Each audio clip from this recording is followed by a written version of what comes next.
Hola, hola, hola, muy pero muy buen día, ¿cómo estás? Soy Carlos Sebane y te doy la bienvenida a este cuarto día de camino llamado Todo es posible para el que cree, donde continuamos con nuestro recorrido por las señales o milagros del Evangelio según San Juan.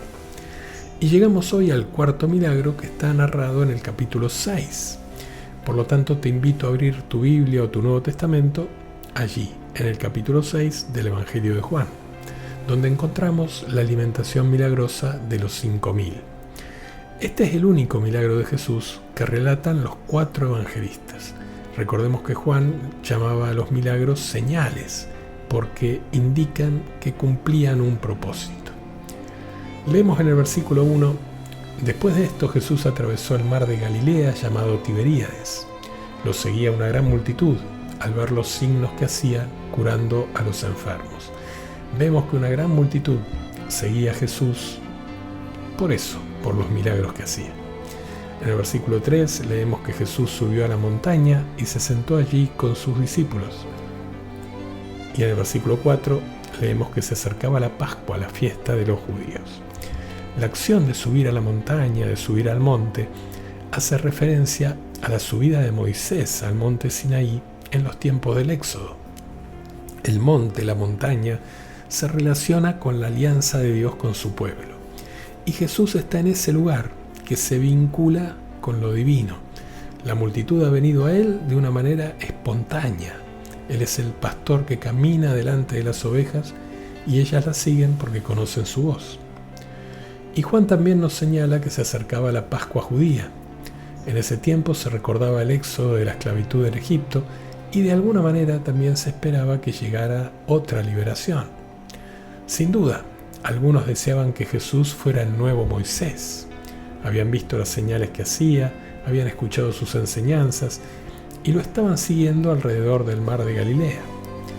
En un momento dado, se dio cuenta que la multitud no había comido y no había lugares cercanos donde pudieran comprar algo para comer.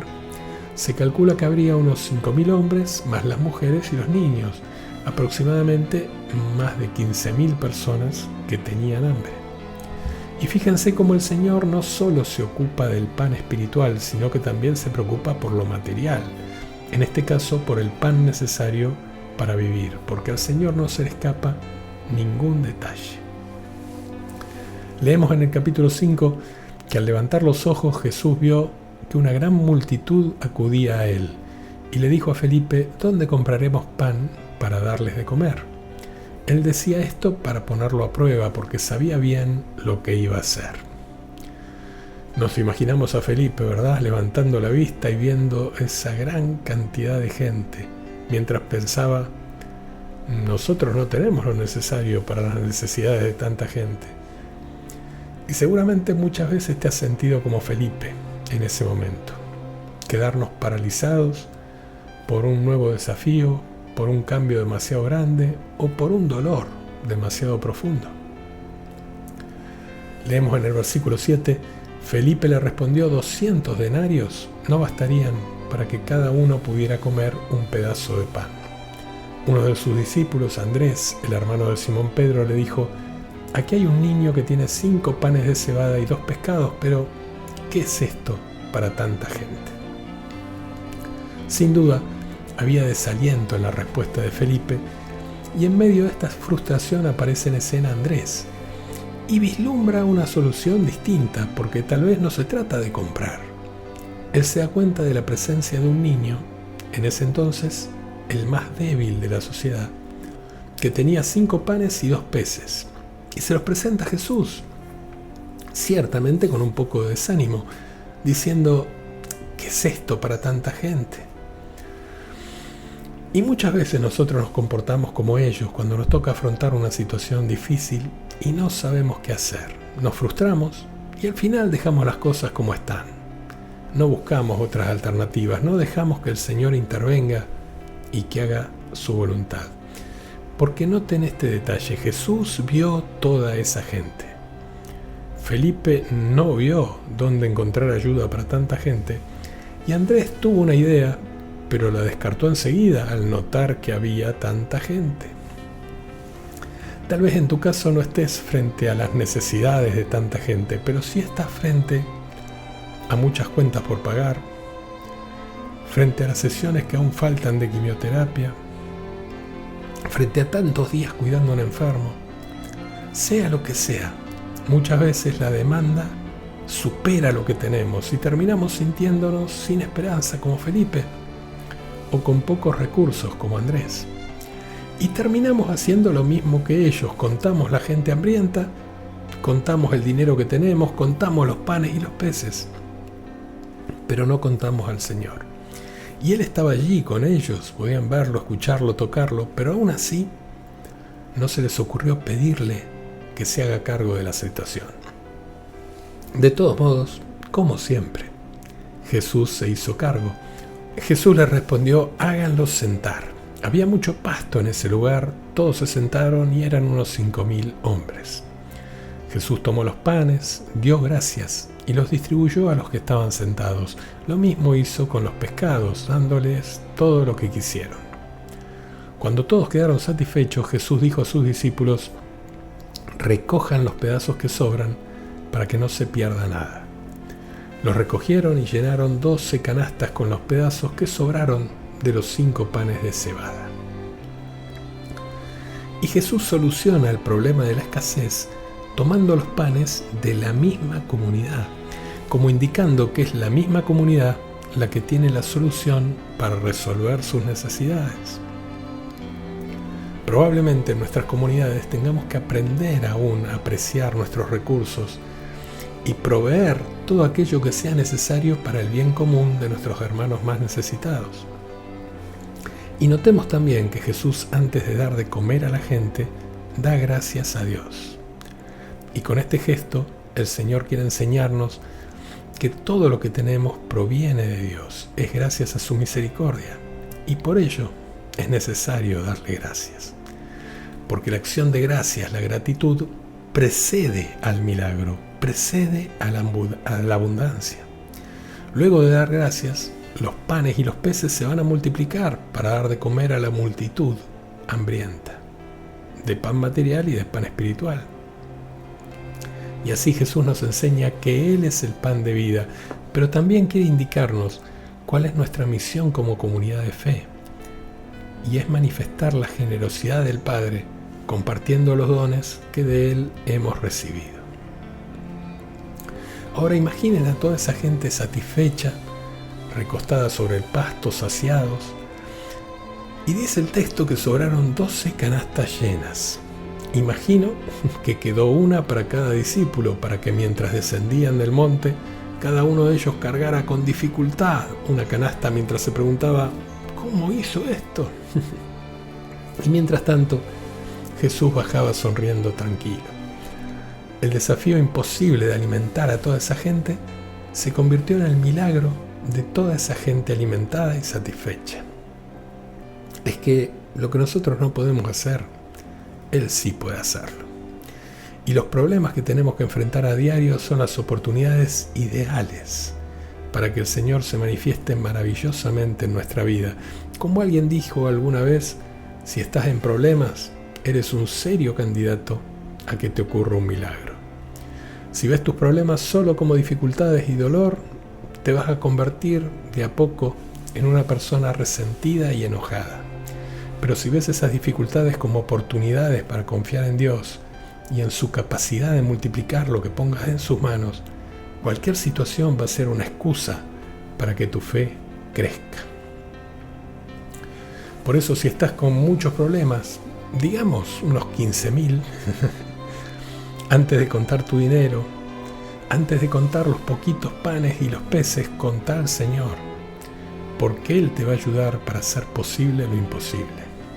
Solo tenés que entregarle lo que tenés. Solo tenés que dejar todo en sus manos. En el versículo 11 se nos dice que Jesús tomó los panes y los peces, es decir, utilizó lo que tenía el muchacho en su cesta, en su canastita. Déjame preguntarte, ¿qué hay en tu canastita? Apenas hay una oración insegura y temerosa, hacela igual. Si en tu canastita tenés un perdón que todavía no otorgaste, no lo demores. Si en tu canastita sentís que ya no tenés fuerza para seguir, seguí adelante, porque nosotros no estamos en condiciones de decirle al Señor que lo que tenemos es muy poco. Él puede hacer cosas muy grandes con medios muy pequeños. Él va a hacer cosas maravillosas con tus panes y con tus peces. Por eso, la próxima vez que te sientas agotado, recordá que el Señor está contigo, no estás solo. Lo que a ti te agobia, a Él no lo agobia. Entregale lo que tenés, dale las gracias y mirá cómo empieza a multiplicar lo que ya posees. Imaginemos que somos el muchacho que dio sus panes y sus peces al principio y muy probablemente temía quedarse sin nada. Bueno, finalmente no solo comió como nunca había comido, sino que muy probablemente también guardó en la misma bolsita que había llevado los 5 panes y los 2 peces una provisión más que suficiente para después. Y otra enseñanza que nos deja el Señor es cuando les da otra tarea a los discípulos: recojan los pedazos que sobraron para que no se pierda nada. Es decir, que hay que seguir compartiendo con todos los demás, más allá de la comunidad. La comunidad debe continuar la obra multiplicadora que empieza Jesús. Para que se produzca el gran milagro de la abundancia para nuestro pueblo, es necesario compartir lo que Dios nos ha dado con los que no tienen, para que de esa manera se manifieste el verdadero amor. Solo así, dando gracias a Dios por lo recibido y compartiendo con el que no tiene pan, con el que no tiene casa, con el que no tiene vestido, solo así participaremos también del milagro del Señor. Hoy somos invitados a poner nuestros panes y nuestros peces, nuestras manos y nuestros corazones, nuestros pensamientos y nuestros cuerpos al servicio de nuestros hermanos que tienen hambre de pan y sed de justicia. Y el Señor va a responder con la misma generosidad de aquel día en la colina de Galilea. Te propongo que para mañana leamos este texto del Evangelio de Juan, capítulo 6 y los versículos del 1 al 15, y te voy a pedir también que escribas en tu cuaderno con detalle el problema que te está angustiando en este momento y que respondas estas preguntas. Recordá que son para ti, no hay que mostrárselos a nadie. La pregunta es: ¿alguna vez el Señor ha solucionado algún problema en el pasado de una manera milagrosa, de una manera que tú no habrías podido? Y la segunda pregunta es: ¿crees que puedes solucionar hoy tu problema? Y para ir terminando, te invito a creer que el Señor va a realizar un nuevo milagro en tu vida. Pero esto requiere algo de tu parte. Requiere que veas las cosas no como están, sino como podrían estar. Por eso, luego que escribas el problema que estás atravesando ahora, te pido que escribas todo lo bueno y todo lo positivo que podría ocurrir como resultado de este problema. Puede ser un cuerpo sano, una relación rota que se vuelva a reconciliar, un empleo mejor pagado. Simplemente escribilo y abrí tu corazón y tu mente, porque no hay nada imposible para Dios. Y nos despedimos con esta canción, imaginando que algo así cantaron aquel día en aquel monte cuando estuvieron saciados. Hasta mañana.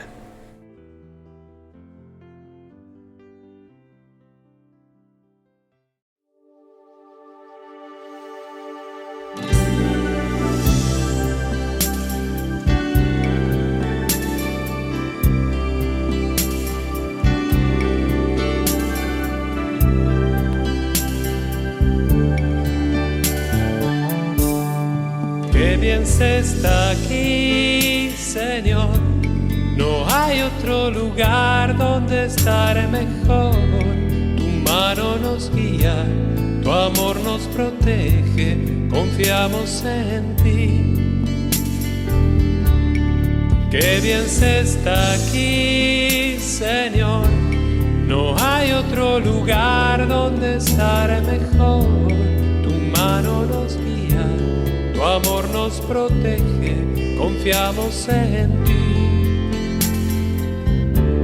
Seremos tus manos para construir un mundo nuevo. Seremos tu boca para no callar la verdad. Seremos tus ojos para mirarnos con ternura. Y tu misericordia para escuchar sin juzgar. Qué bien se está aquí, Señor. No hay otro lugar donde estar mejor. Tu mano nos guía, tu amor nos protege, confiamos en ti. Qué bien se está aquí, Señor. No hay otro lugar donde estar mejor. Tu mano nos guía, tu amor nos protege, confiamos en ti. Seremos tus manos para construir un mundo nuevo. Seremos tu boca para no callar la verdad. Seremos tus ojos para mirarnos con ternura. Y tu misericordia para escuchar sin juzgar. Qué bien se está aquí, Señor. No hay otro lugar donde estar mejor. Tu mano nos guía, tu amor nos protege, confiamos en ti. Qué bien se está aquí, Señor. No hay otro lugar donde estar mejor. Tu mano nos guía, tu amor nos protege, confiamos en ti.